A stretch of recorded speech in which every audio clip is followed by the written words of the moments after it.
There are many Christians out there who think that a service to God is standing up against abortion by doing this, fighting the fight on the side of the streets to make abortion illegal, to make it federally illegal to commit abortion.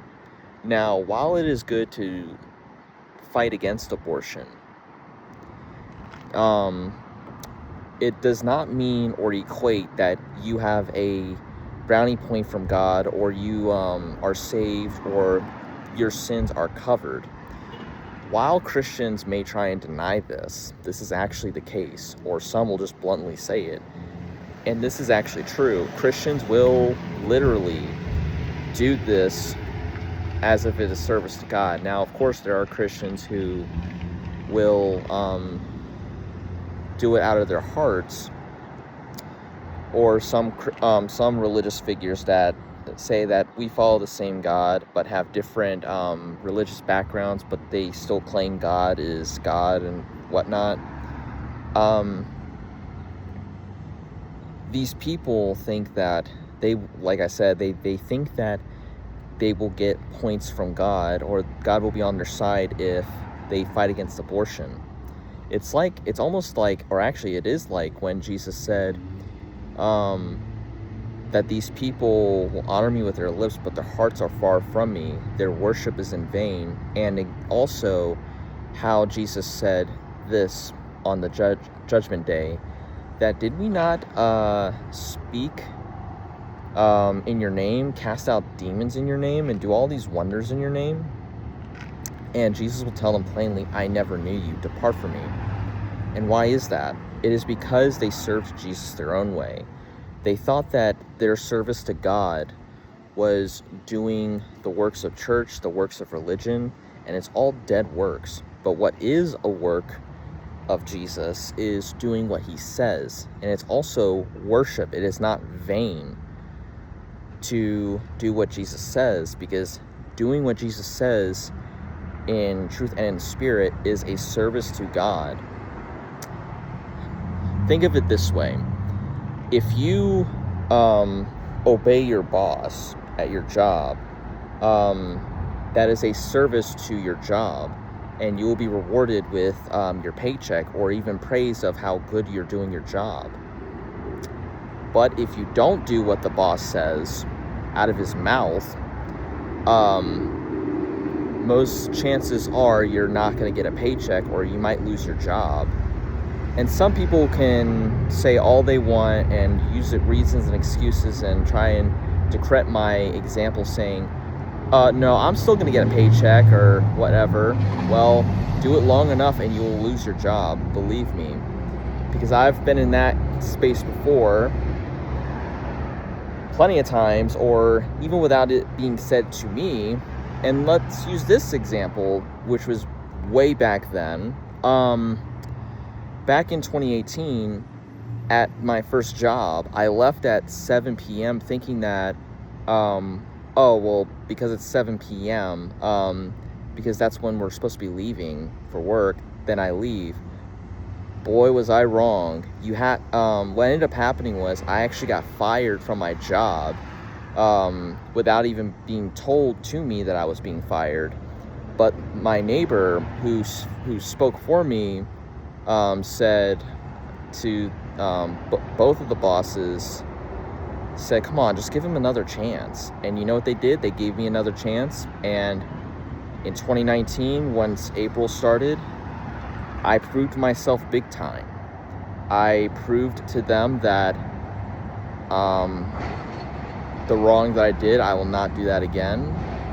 And I learned from my mistake, and I have a good reputation with them, even though I left that job eventually because I worked for KFC. And then the job that I have now currently, I travel for work and all that stuff, and I left with good reputation. Now, people can just quit a job and they can actually have a bad reputation. There's actually a workplace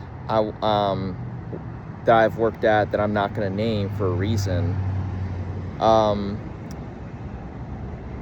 There was actually a worker that I knew who walked out, and even though this person was sick, he had a major reputation of causing trouble, and even though he did good work and did all this good stuff, he actually has bad reputation, and he may actually not be able to get the job at this job again. And I was even shocked at the fact. Or I'll use this example.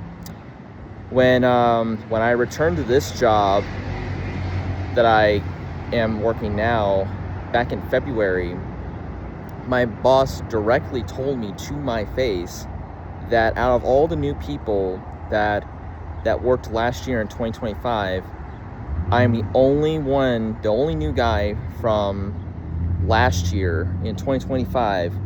He let me come back. And when he told me that humbled me, or I felt very humbled, or whatever the word may be. I'm probably not saying it right, but I felt very joyful. I was very shocked to be told that, wow, at least I did something right. And even though, yes, there's been issues down the road where I've made mistakes here and there, and they've called me out for it, and I've gotten in trouble at times, but that's what even the boss even told me. He says, even when you make a mistake, you catch on like very quickly. But even then, there are so many examples that are right now in my life that, yes, even I'm still working on and need to work on. I'll humiliatingly say that against myself.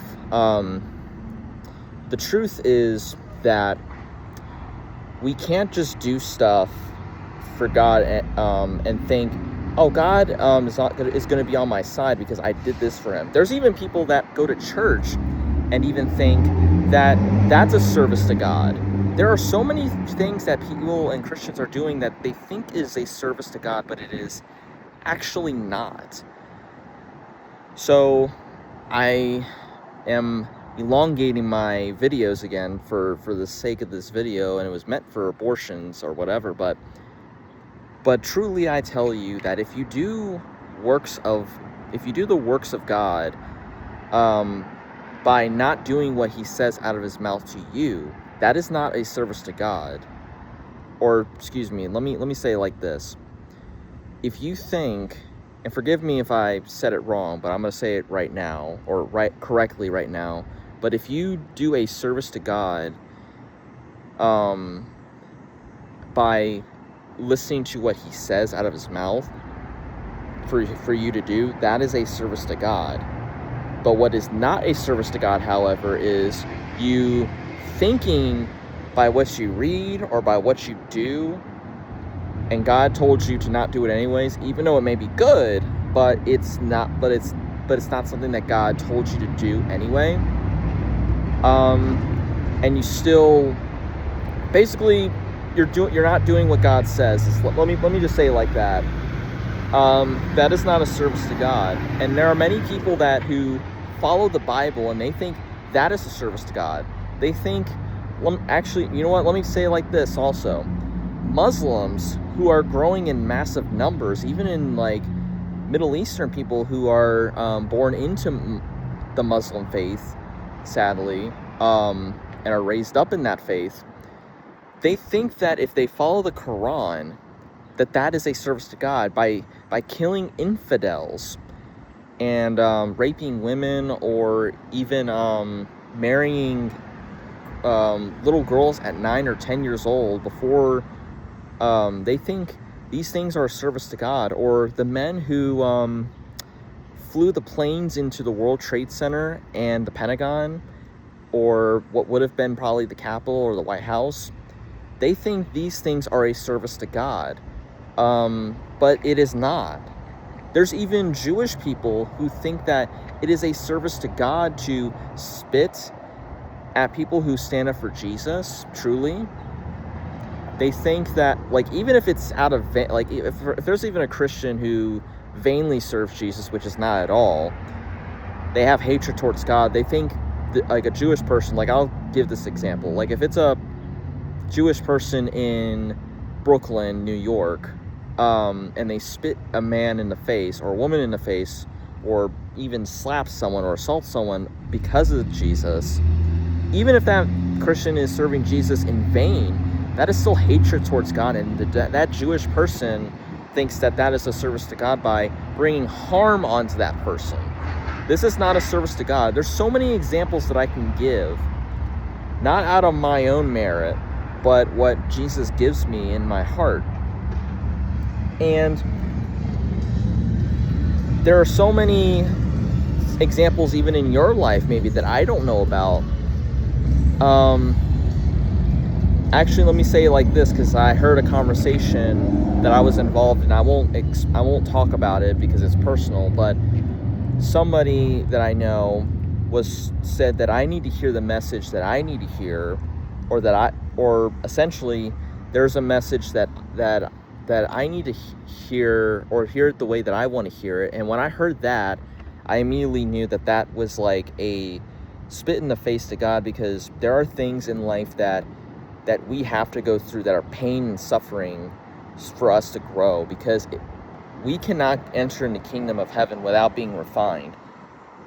Think of Enoch, for example. He followed God by his word, no matter what. And what is so true, and the fact is that he had to go through refinement. I don't know the full story of Enoch, but I know very little. And there's even a book about him, which I would discourage anyone to read it, because that in itself there are things that may be true in the book of Enoch from what I've heard of. But just because these things of spirits, learning, like teaching people all this stuff, it still doesn't mean that that book is good for you to read, because people can pervert or manipulate things that are just plainly not true and completely distract. And I actually listened to this conversation like right in front of me, and I was telling a brother in the Lord about it as this was happening. And there are very freaky things that have happened in the book of Enoch, but that's besides the point. The point is that a service to God involves pain and suffering, whether it be emotion, physical pain, or even death. And there is a sword that is involved, and that is a sword that is sharper than any double-edged sword. And who is that person, or what is that person? Is it the Bible? It is not the Bible that is the two-edged bladed sword that is sharp. It is actually Jesus, because Jesus will cut the branches off of you. He will prune your branches, because if that bad fruit or bad branch of you as the tree infect other parts of the tree, then the whole tree becomes bad. And remember the parable that Jesus said that mentioned how the master said, cut this tree down, and the person said, please just give me time and let me put fertilizer around it. And the boss agreed, or the master agreed, and said, fine, if it doesn't do it next year or the other around, then this tree is going to be cut down and tossed into the fire. And that is exactly what many Christians are in position of. So I've made this video way longer than I intended it to be, but I just wanted to make this message originally about how truly it is sad that people think that service to God is doing works that mean nothing to God, or they've even been duped into, because even if you're manipulated or deceived into it, you still have no excuse. Now with kids that's different, with kids that's different, because they are not in the knowledge of good and evil yet, and there is a different age limit for everyone that every kid goes through differently. And it is very true that kids are granted keys to the kingdom of heaven when they die, from the moment they are born to give or take the age of 6 years old to, like, the definite age range is like when you're in 5th grade, or definitely by 6th grade, because there have been times like I remember there were times when I was in 6th grade, or no, 5th grade, where there was very inappropriate things that even I myself was involved in. There was this this program that I was a part of, and they were doing the thing. It's like you turn off all the lights or whatever, and I can't. It's like you say Bloody Mary. That's what it was. You say like Bloody Mary 3 times, and this was of all places in a church. It was actually a cathedral church. I can't remember, but it was Saint something church that the school program was in, and I guess they just rented the space in church in this building to use it. And there were some people that would actually run out of the bathroom to actually, like, because they said they saw a spirit. Now, of course, I would actually not be a part of that, because I knew that was wrong. But I would actually be scared, because I didn't want a spirit coming after me. But truth be told, yes, that stuff is very evil. And I've gone way out of context of this video, so I'm going to leave it off here. So, serve Jesus his way, and whatever commands he tells you, do so. Because anything outside of that is not a service to God, and is not true worship. Anything outside of that is vain worship and not a service to God. May Jesus Christ bless you.